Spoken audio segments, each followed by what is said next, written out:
नमस्ते, प्रणाम। हम आप लोग के बीच बेटा विवाह गीत लेके आइल बानी। अच्छा लगी तो लाइक और कमेंट और शेयर जरूर करब और कमेंट में बताइब कि हमार बेटा विवाह आप लोग के कैसन लागल।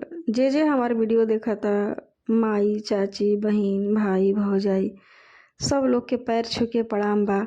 तो यहाँ रउआ लोग के एक प्यारा सा बेटा विवाह गीत सुनावतनी। लगन के मातल दुल्हा गइले कवले जिया होई गइले सुहावा से भेंट जी, होई गइले सुहावा से भेंट जी। लगन के मातल दुल्हा गइले कवले जिया होई गइले सुहावा से भेंट जी।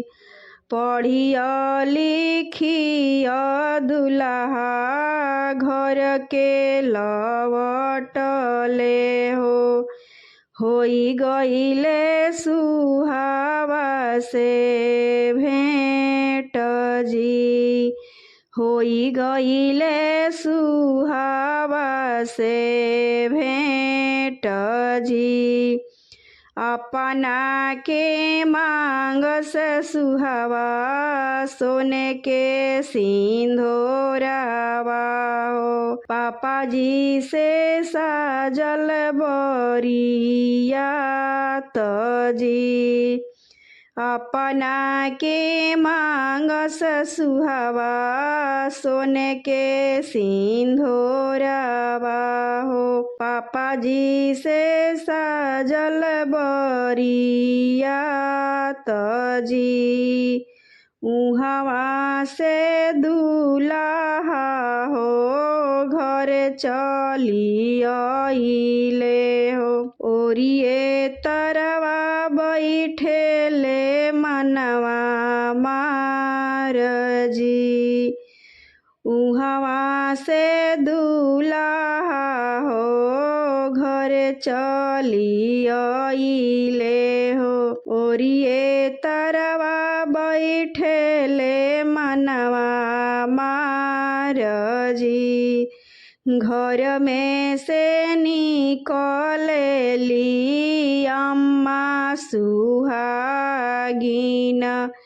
काहे बाबू बैठेल मनवा मार काहे बाबू बैठेल मनवा मार लगन के मातल अम्मा गइनी कवले जिया लगन के मातल चाची गइनी कवले जिया होई गइले सुहावा से भेंट जी।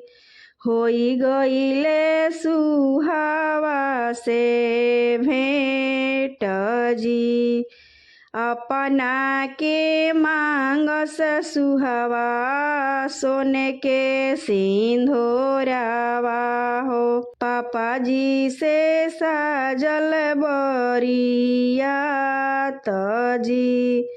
पापा जी से साजल बरियात जी। बजजवा घर से लइबो बेटा सोने के सिंहोरावा बजजवा घर से लइबो बेटा सोने के सिंधोरावा पापा तो हर सजिहे बरियात पापा तो हर सजिहे बरियात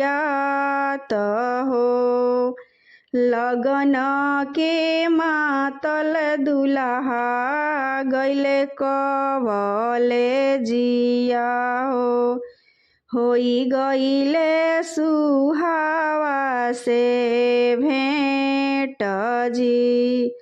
होई गईले सुहावा से भेंट जी। हमारा बेटा विवाह आप लोग के कैसन लागल कमेंट में ज़रूर बताइए।